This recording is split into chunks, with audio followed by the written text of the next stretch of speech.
episode 8 of Roundtable Pod Racers. I am your co-host Julie from InfinityJules. And I'm your co-host Anna from LeGeekyLiife. And today, we're finally going to get to Season 2 of Rebels. Super excited. So, where is your super amazing shirt from? So, this is one of my favorite shirts ever. I would imagine. So, this shirt is from her universe, and it has the official sketch from Dave Filoni. I love it. With Ahsoka and Vader. It's like 5 of your favorite things in one. Her universe, Ahsoka, Vader, Dave Filoni, comfortable. And passionate. Yes.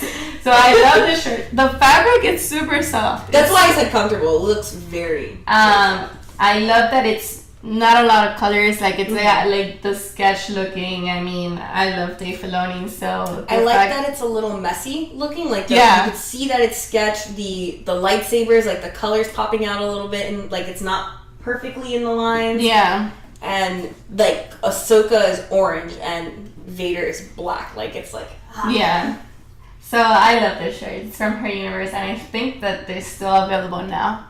I think I checked recently in there. So I love it. What are you wearing? Because I love your shirt, and I want it so bad. So I got this shirt, trying to show it off, at RedBubble, on RedBubble. And I will link it in the description below, but it is the Sabine Starbird in a really awesome watercolor design and in black.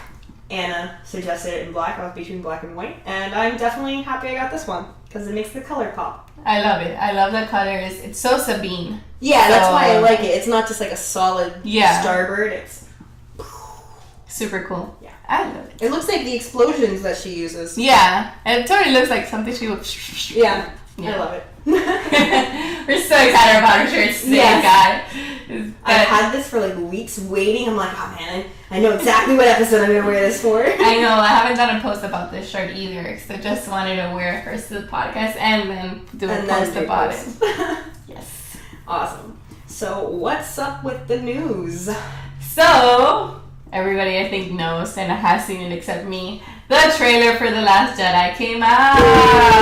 And the tickets. Yes. Which I must say, they were so much easier to get this year. Yeah. The sites I saw, like nobody posted about them crashing like they did last year, at least here in Florida. You're right. We could have bought them before the trailer came out, which it happened also last year. I mean, 2 years ago. I remember I don't remember if it was Rogue One or Force Awakens, but I remember the crash site on me, and I was literally going crazy. Like, I was so angry. Thank God my mom got them. I feel bad for my brother because he was the one that got them because we were on a plane to Puerto Rico because my husband's cousins were getting married. Oh. So it was like I couldn't do it. And my brother, I was just like got off the plane. I'm like, did you get there? He's like, yes, I got them. I'm like, okay, thank you. I was the whole time freaking out about the flight and the tickets. Oh my God. But yeah, guys, I did not watch the trailer, and if you guys want, Julie did. I did. I made a very babbling reaction video, and it is up on our Facebook page if you'd like to check it out and comment in that thread. Try to keep the comments in the thread. You could message me also about it. I just want to avoid spoiling it for Anna. Yeah, I've been a little off social media since the trailer came out because, guys, I love to be surprised. I did watch the first trailer. We were at Celebration when it came out, and I just love being surprised, and I don't like the haters that I've gotten comments from. Whatever. We'll see. You can do that. The only thing is that there's a reaction video from Dave Filoni on StarWars.com, and I'm like, oh, I want to watch it. But no, I will be surprised. I don't want anything. I don't want to see anything. That's good though. Be pleasantly surprised instead of disappointed. Yeah. I like that. Rebels starts this weekend. That is a word. Technically Sunday, Monday night. It's at a weird time. I still don't understand why. I don't either. I don't know how it's going to affect ratings, but... I'm like, come on guys, I'm already old. Like, I have to wait for that for midnight. I think that's why they're doing it so many times a day though, but like, I feel like that's going to affect the ratings. Like, nobody's going to watch it at midnight. I mean, some people might. I think our generation's gonna watch it at midnight. Yeah, and then like the kids are gonna watch it before school, and then again after school, stuff like that. But I'm excited. Another trailer that I have not watched. I did, and it was. I'm super excited because the only thing that I've seen, it's a wolf, and I'm like just dying. And I know it got spoiled, but I yelled like a crazy girl. I realized right before we started recording that this Starbird, the Alliance logo is also a Starbird, because I've never really put two and two together. So we were just discussing right before we hit the record button, like, what if something happens with Sabine's Starbird this season that makes the Starbird the like actual symbol for the rebellion? I don't know if that's a good thing or a bad thing, because I'm totally prepared to cry another episode in this season. I'm like ready for that. It's the last season. I don't think I'm ready. I don't like. I want to start watching it, but at the same time, I don't want it to end. Yeah. So I don't know. I'm afraid for. I'm afraid for everything. Yeah, I'm afraid for the fate of these guys. I saw Rogue One. I know how it's gonna end. We saw the ghost. Yeah. Anyways. Yeah. But I think there wasn't much news because of the trailer, and the only extra thing that I saw was that our amazing director for The Last Jedi got to see the park, the Star Wars Land preview. Ryan Johnson, which has posted a lot in social media. I love that he's very interactive with his fans. Yeah, I like that too. It's very cute. So he posted a picture of visiting Star Wars Land, which obviously is not completed yet, but he got to see his baby. Yeah, which is pretty cool. So that was pretty awesome. And I love to see, like, even though he's a director, he's a fan. Yeah. He's a fan first, so he understands all of us guys. So it's gonna be a good movie. I can't wait. Oh yeah, I'm super excited, and like because of the fact that he's a fan, like that's what's really like he knows how he wants the universe to be, and he is like in the same position we would all be in. Yeah, kind of thing. If that makes sense. It does. It does. He's our support. We trust Ryan. In Ryan we trust. So yeah, definitely. So what's our theme today? So we are talking about season 2 of Rebels. One of my favorite seasons. Yeah, my favorite Sabine look comes out of this season. Mm-hmm. The blue-green hair, which might be reminiscent to some of you guys. Yes. And also Ahsoka. My favorite. Yeah. So. Oh, we can talk about our pops. Oh, yeah, let's do that. So before we start, I'll start with my side of pops. So we have one of my favorite droids, Chopper. Yay! We have Mr. Captain Rex. He's bald. Yeah. We'll talk about that. Ahsoka and Mr. Vader. And then on this side, we have an invisible Chopper. This was Smuggler's Bounty, right? Yeah. We have Sabine in her season 2 getup. We have Hera, and we have Maul. Yay! And like always, Filoni. We decided that from here on out, I'm gonna start bringing the Porg back to sit with Filoni, and his name will now be Porgoni. So look out for him next episode. Yeah, stay tuned, guys, because we already had a pop winner. Yes, we did. Monica would love that you loved your pop, and it's Sabine. Yes. So that was a little hint as to what this episode was going to be about. And there's a giveaway coming soon, so stay tuned, guys. And yeah, like we were talking, our subject for today, our theme for today is season 2 of Rebels. Yes. So we're going to break it up into the same kind of 3 sections that we had it in our last episode for the Phantom Menace, if you saw that. So we're going to do characters, plots, and then fights, because those are our 3 favorite things. Yeah. Realistically. So, to start it off, characters. So, we decided that we're going to focus our characters more on who has a lot of character development in this season, or who plays like a crucial role, because in our last Rebels episode, we talked about like Sabine and Zeb, and Kanan, and Ezra, and Hera, and we just talked about everybody. But we don't really need to do that again for this season because we already know everybody. So we're going to start with Hera because we find out a lot about Hera's backstory with her family and her different accent that she has and all that different stuff. And we see like what her dad was and why she is like not really close to them and why she considers the Ghost Crew her family. Yeah, and like, everybody has a different reason, it seems, and this is kind of like Hera's reason for finding a new family. Yeah, and it's crazy how it always ties in the family aspect to it. So it's pretty crazy to see how she comes back to her home and how she's received and how she really wants to trust but is not trusting and all her... But she's also mature, like, because she's part of the rebellion now, she sees things differently. I feel like her father and Numa and the other Twi'lek that I can't remember his name, I feel like they're all more like the Saw Gerrera type rebels. Yeah. Like, they're all a lot more extreme, and Hera's just like, no, that's not how we're gonna win this war.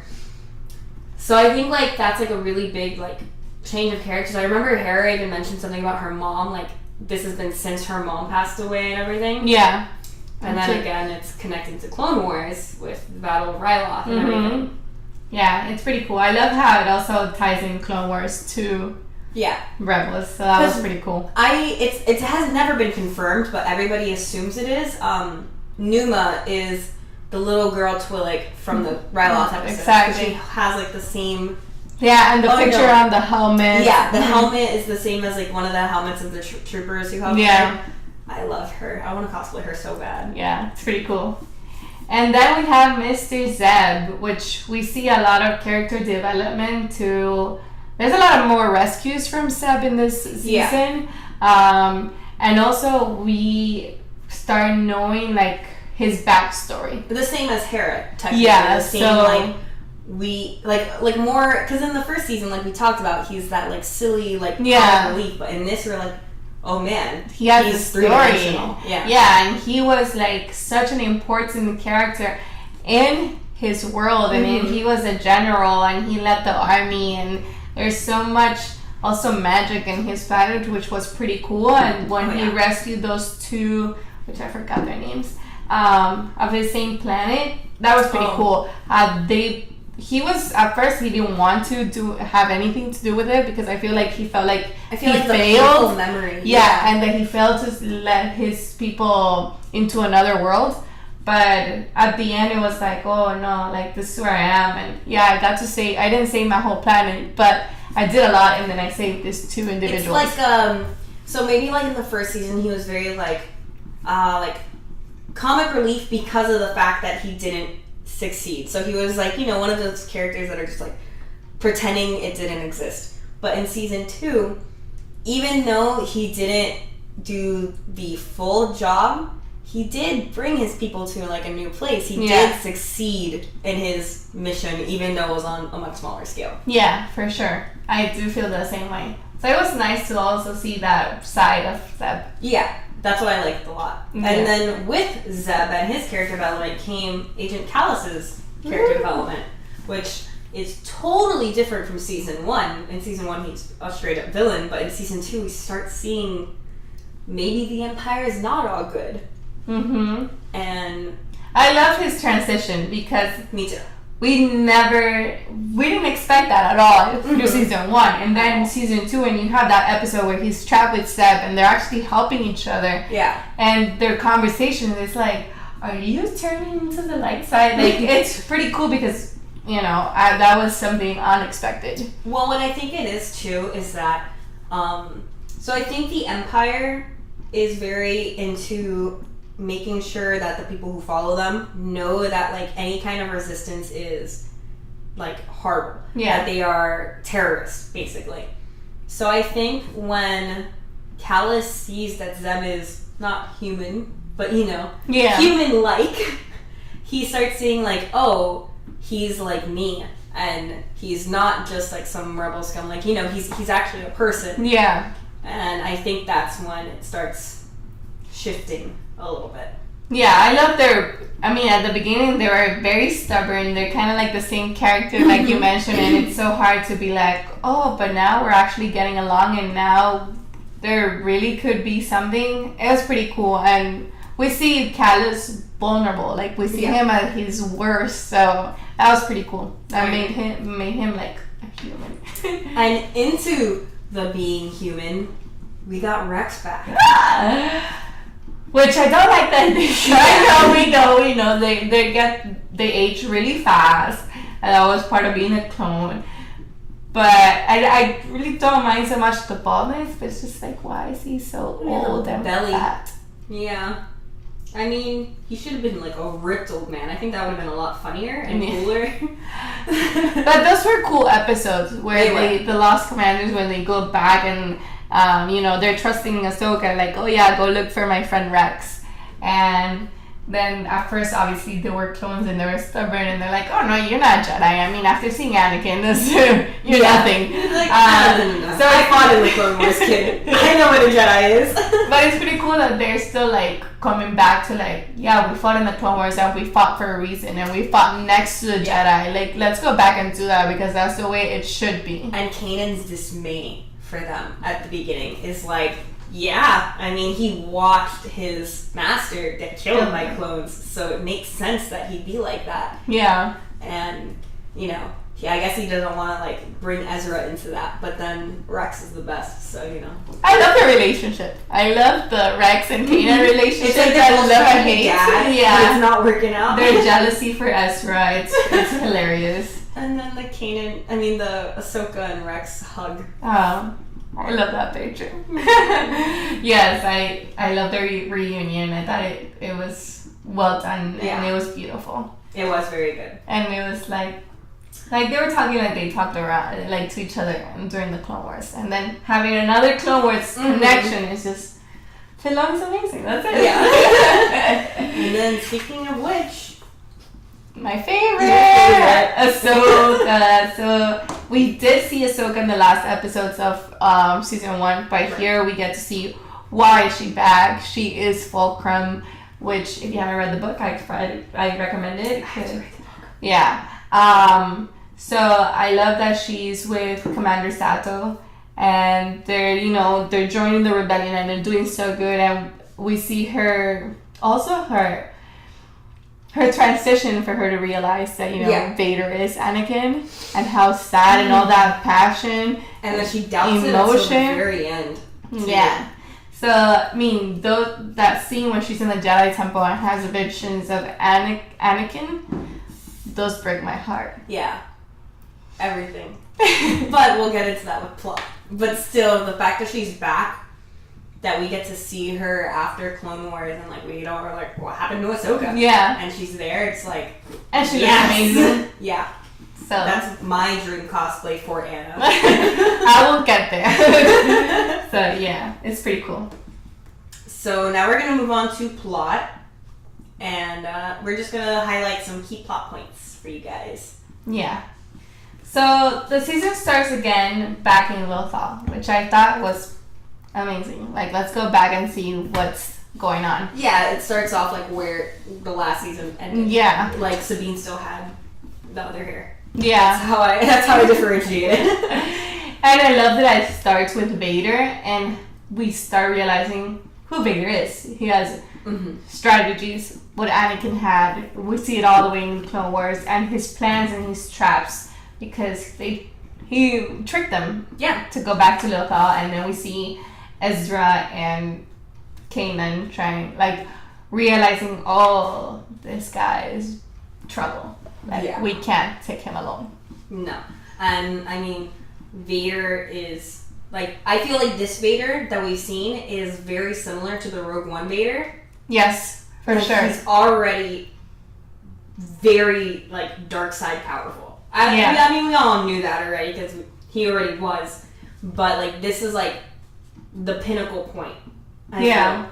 And this is, if we go timeline, this is where Vader is at his prime as Vader. So it's more like evil, Sith, and I'm going to destroy everything. Yeah, this is when he's hardcore, don't care about anything. Yeah, taking, taking planets, killing people, all that stuff. I think this is when his comic book takes place, right? Yeah. this is the timeline also for the comic book. Yeah. So yeah, it's mostly when he's dark. And then we have Chopper and AP5. Literally my favorite droids. That was probably my favorite episode. I love it. I mean, it's going back to R2 and C-3PO, but better. I know. So I hated the droid episodes in Clone Wars. I always thought they were very kiddie and boring. But this one episode, I was like, I started it, I was like, God, another clone episode. I mean, another droid episode. And then I was like, laughing the entire time. I love them both. I love how sarcastic they are. Because, like, I feel like they're on a whole other level of C-3PO and R2. Because the thing is that C-3PO is not sarcastic. Right. But in this duel, they're both sarcastic. Yeah, like, AP5 has that same, like, I'm better than you mentality. Yeah. C-3PO, but, like, in a sarcastic way. And his voice, I totally thought, like, Alan Rickman did it pre-death. Okay. And I was like, oh my God, Snape. And then I was like, oh, it's not. But whatever. It does. I see the similarity all the time. No, but they're such a...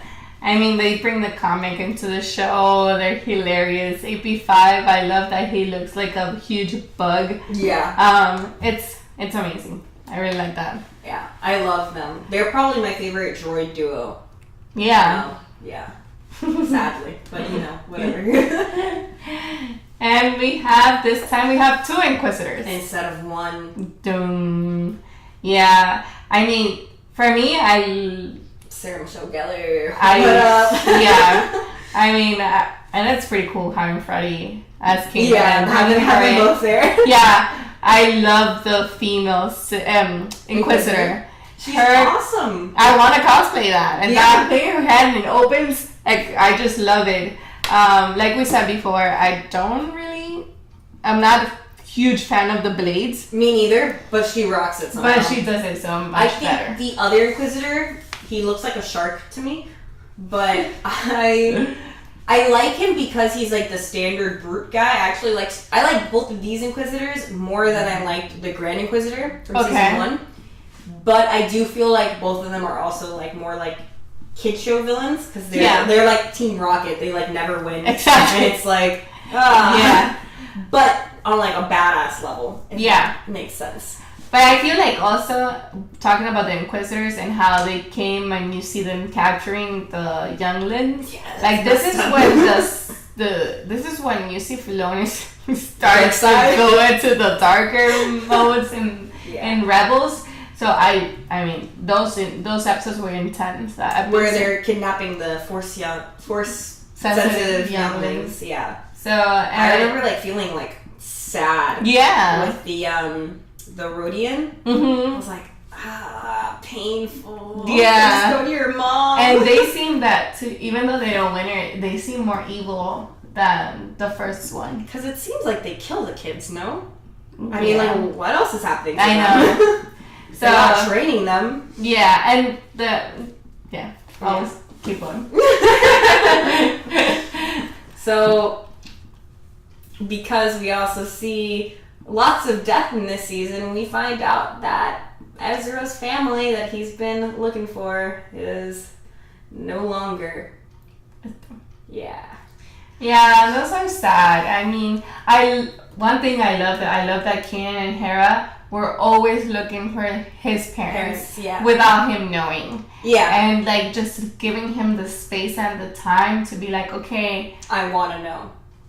You asked? Okay, now we can tell you. And I also like, I think Filoni did a really smart thing with this because I feel like if his parents were alive, it would have complicated everything.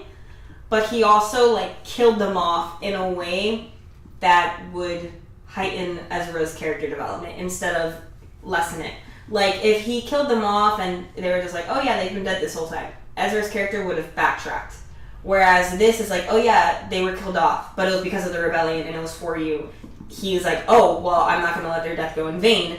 I'm going to push forward now. Totally agree. Yeah, and the fact that we see, which I forgot his name, the general that is actually explaining the whole story. Oh, yeah. Yeah, it was so nice that Ezra's parents were fighting the rebellion and he didn't even know. Yeah. And then to come like, okay, I'm fighting with these rebels and sometimes I'm not sure of what I'm doing and I don't have the proper training.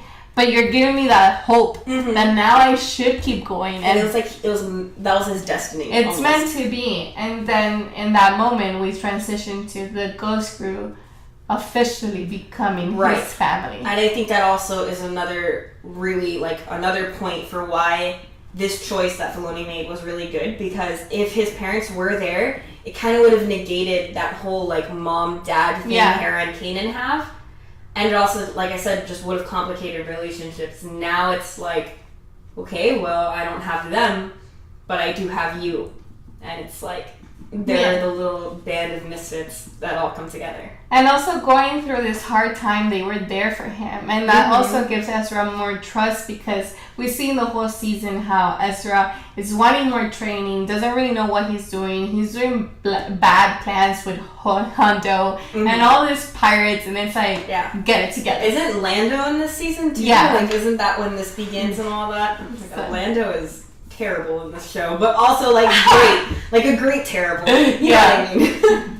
So on a happier note, I guess, from Death and Sadness, Leia, we see her in her early years as a rebel. Yeah, I love that even though she's in official duty, you see her little rebel side come out, and they did it beautifully. I love what she's wearing. We had Christine cosplay her in that outfit, so it was pretty cool. I loved her voice, whoever did the voice was really good. Sounded very similar to Carrie Fisher. I like it because it's very, like, you could see exactly the timeline between that and the Forces of Destiny Leia and Sabine episode. Oh yeah, it's like perfectly right there together. That's true, very, very true. And then we have back to the sad stuff. The Jedi Temple. I love that episode. Oh yeah. Kanan, Ahsoka, and Ezra are going into a Jedi temple. Kanan finds the temple guards, which were pretty cool. Yeah, the Sentinels. Yeah, he gets knighted, which is, I think, a very big step for Kanan. And he feels like... That's, if we had talked about him in the character section, like, that would have been his moment. Yeah. Like, he will probably be a character on season 3. Yeah, his character is I love Kanan. I do too. And he also understands through the visions and everything in the Jedi Temple is that he can't save Ezra. Yes. Like, he needs to also let go of so much, like, you're here, like, don't mess with me. He needs to loosen the leash a little bit. So, and he realizes that. And I think the whole Sentinels thing is really cool because we know them to be, like, good.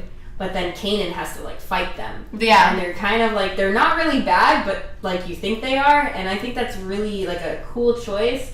Also, they looked incredible. Yellow saber staffs? Yeah. Or pikes or something. Awesome. And the mask. Yeah. And also, them training Kanan and giving you, like, a little... vision of what's gonna come next and how he ends. They just look so elegant too. They're really cool. They're really And then at the same time, Ahsoka is going through her visions and she gets a vision about Anakin and Vader, and it breaks my heart every time I see that little glimpse because she finally, even though she was kind of hoping it wasn't, this is like the moment when she's like, you know what you're gonna go up against. Yeah. Like, that is Anakin, but he's no longer Anakin. Like, let it go. Yeah, you need to figure your life out because this is something that's gonna be hardcore serious. And then also, because they go through different tunnels and stuff, we see Ezra meeting Yoda. And it's funny because he doesn't really know who Yoda is. And he's like calling his names. But Yoda is the one that actually tells him, like, okay, you need to go here and find the Sith temple and you're gonna find your answers. The answers that you're looking for the Sith. Yoda made some pretty weird choices doing that. That was a pretty weird choice. I love that this Yoda is close to episode 5 Yoda. Yeah, kind of crazy already. Like looking. Yeah, for sure. And it's funny because Ezra doesn't really know like what That is he's going the on. good There's of powerful course Yoda. a ghost, and like you know he's What's a Force introduced. ghost? He's introduced to so many like things about the Force, but it's pretty cool because they each got what they're looking for in that Jedi temple, and that was really awesome. Yeah.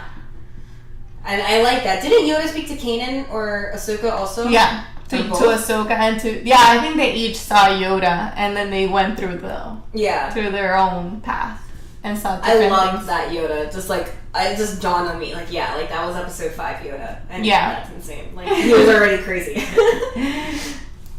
And then we have our favorite person to talk about, like Maul. always, Maul. I feel like we're not going to talk about that fight this time, though. Oh, we will. Just wait. Let's try. So Maul is in all his Maul glory and pretending to be something he's not. Of course, because it's Old. Maul. Yeah. I mean, Maul is probably really old at this point already, right? Yeah, he should be older, way old, like Obi-Wan age? like Obi-Wan age. It's just that because he's a different day over 3,000.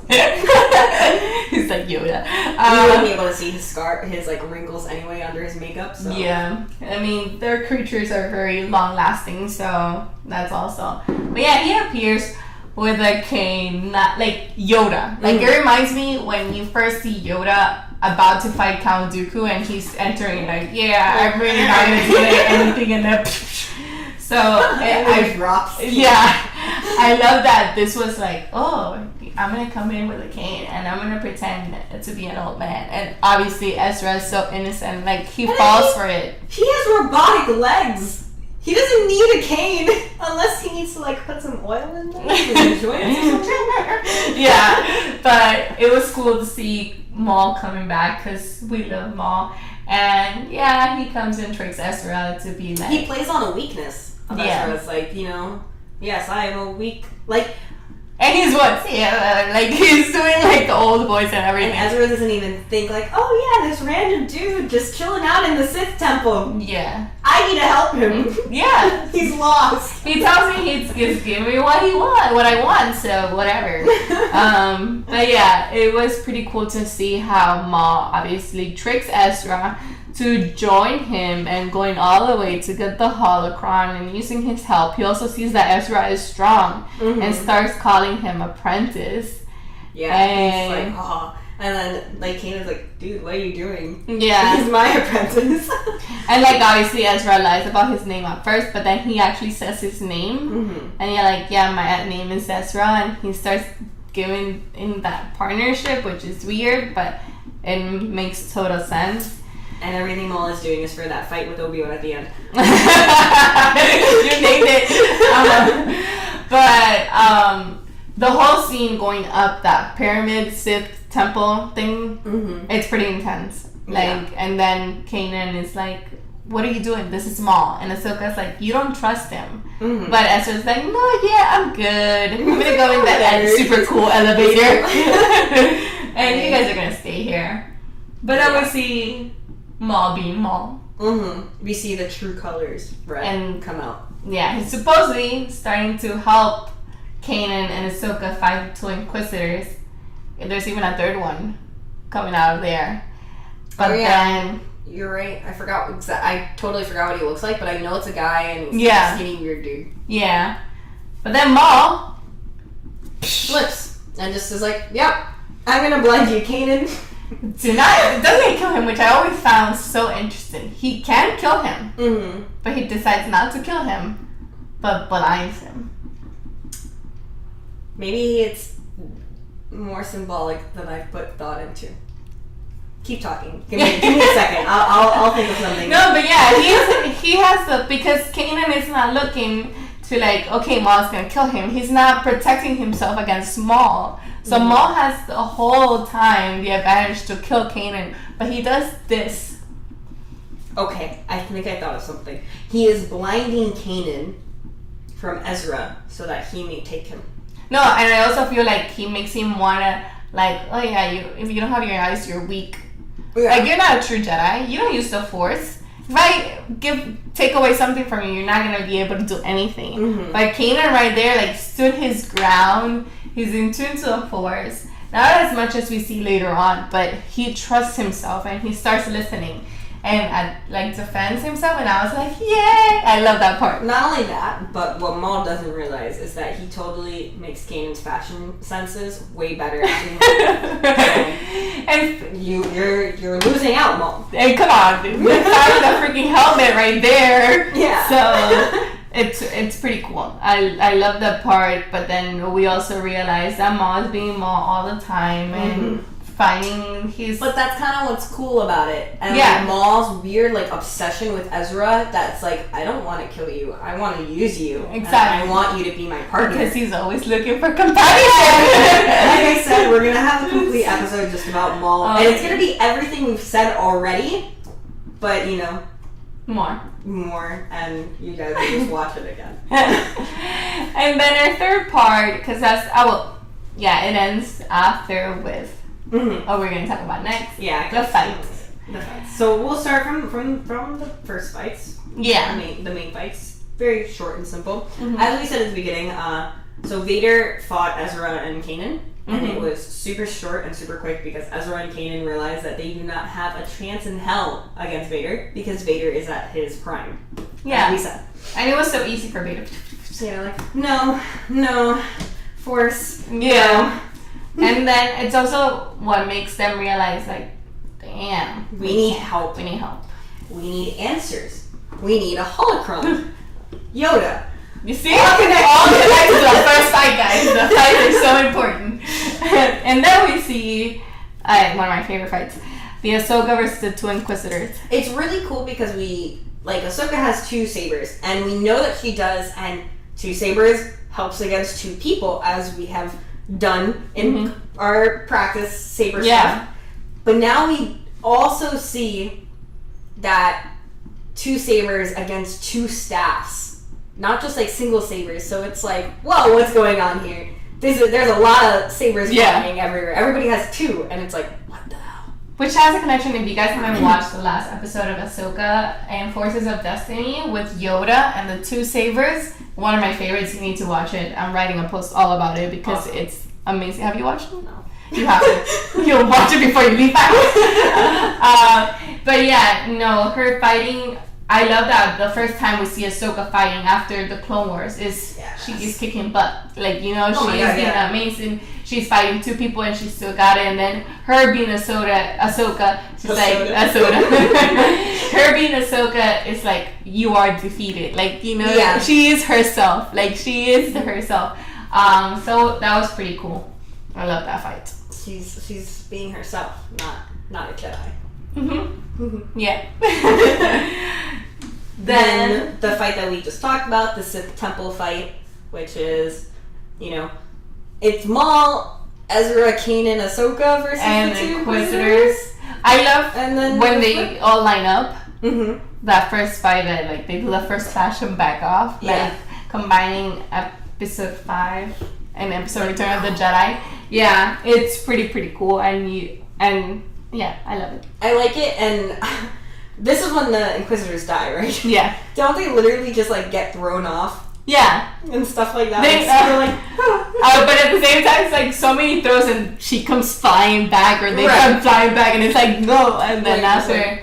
But it's Maul that actually ends up like having no mercy and killing them. Like, it takes I don't the other even one. remember the third Inquisitor having a face, and I remember thinking that, like, I remember him wearing his mask and being like, are we ever gonna see his face? And then he just dies. But maybe I'm wrong. But like, I remember. I feel like I saw his face, but I don't remember. I would have to look back. But I know those fights is just like group effort, and then it's just like everybody's down. Yeah, and then Maul switches. And then Maul. Freaking Maul. And then the best fight of the whole thing. I will let you introduce it. Ahsoka versus Vader, my shirt. That fight, the first time I watched it, I cried. Yes. It's so emotional. I'm getting chills right now just like thinking about the mask. Well, the fight, first of all, is beautifully executed. Because, yes, Ezra starts fighting Vader and he has no chance. No. Then Ahsoka comes running and she doesn't hesitate. She fights right away. And then they're going at it. And you can tell, like, we both know each other. Maul, Obi-Wan, we both know each other and we're gonna fight this. But then it turns into an emotional roller coaster. Yes. So they know when to defend, what to block, where to block, and like it's so crazy because Ahsoka jumps, squats, like all this crazy stuff, and he knows. Yeah. And then I feel like Vader's a lot more stiff than Anakin was, but at the same time he's doing the same moves, and she knows, and it's like. And it's also emotional because he starts like, oh, this was foreseen, and you were supposed to be here, and I knew it, and still I didn't care, but I care because he says the Emperor can grant you whatever, and you can still become the side. So he still cares. He still cares about her, and he still wants her to be his apprentice, and he's still like. I feel like if Ahsoka was around during Episode 3, everything would be different. Because things with Padme, that is the major reason he is Darth Vader.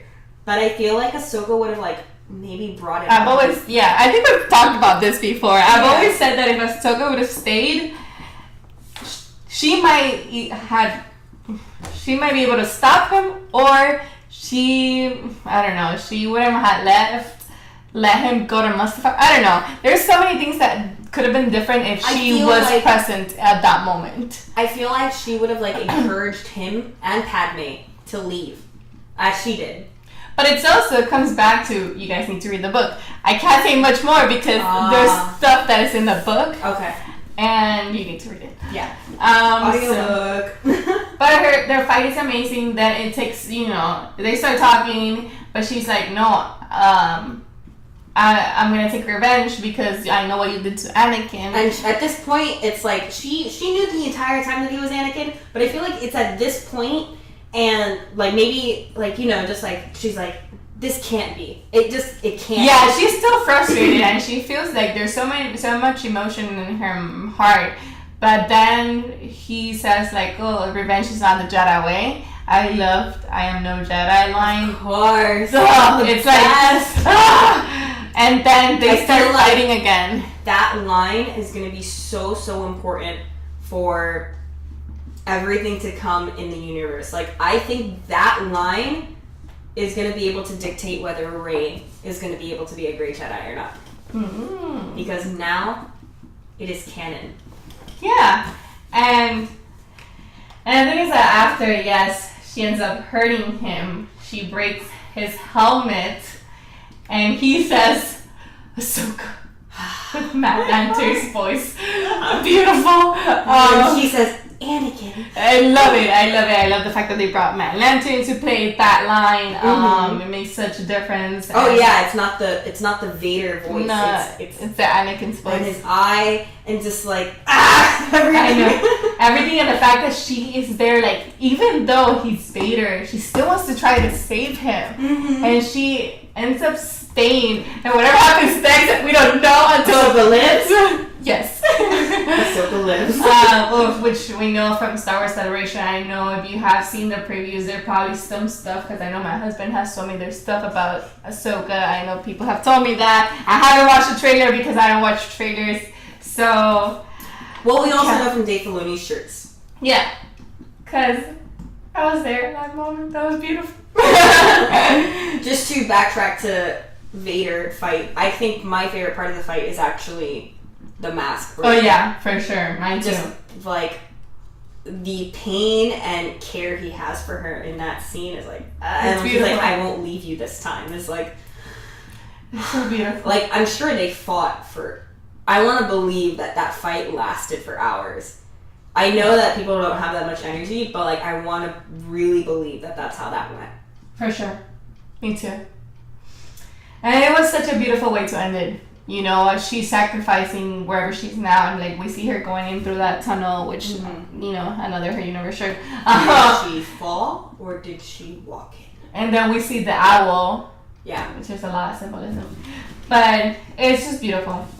She sacrificed herself, she saves Ezra, and she fights her biggest enemy, also friend, master, everything. It's just too much. Most important person to her. Yeah. It was her big brother. Her everything. Her everything. But so much. I could talk about My this heart is hurting. I know, I want to cry. I know, I'm like... But I feel like I want to talk about this more, but I guess we could save it for a different episode. Yeah. And we'll talk more in depth about it. About Ahsoka, maybe an Ahsoka Vader episode. I'm down.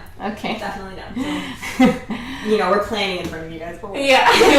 You get behind the scenes. Speaking of behind the scenes, so that'll conclude our season 2 conversation for today.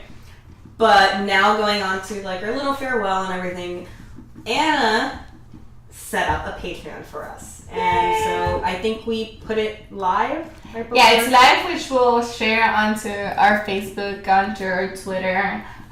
There's different ways. Like you guys know, we have. This is a part-time. Yeah. And we love to giving you guys content. Last week we were both sick and we couldn't record. That's why it came this timing for season 2. We wanted to have season 3 before Rebel started. But we want to keep having good things and getting better microphones because our last episode on iTunes was a fail. And hopefully better lighting. That way if it decides to Miami weather us in the middle of an episode, it won't be bad because we'll have lights and everything. So so this is all for kind of like donations for you guys to support our podcast. And we'll have cool rewards and cool interactions. So it'll be pretty cool. And they are all listed on Patreon. Yeah, we'll post a link. Yeah, in the description below. Other than that, we have our Facebook page, our Twitter, we have our individual Instagrams, like usual. We're going to try getting better now at social media networking. Like Anna said, we were both sick last week, and then like the week before that was weird, like cut up. This has been a lot of stuff going on, like these past like 2 weeks. Like I haven't even seen you in like 3 weeks, like until yesterday. Yeah. So we will be back, obviously, and I think that's it. Yeah, and keep posted to see what their next. Well, we'll do our season 3 next. Yeah. So we can see it before all the craziness of season 4. Mm-hmm. And then we'll talk about a little bit about the first episode, kind of separate. Yes, definitely. Maybe we could do like a reaction video or something like that. Perfect. Awesome. Have a great week, guys. May the Force be with you all. Bye.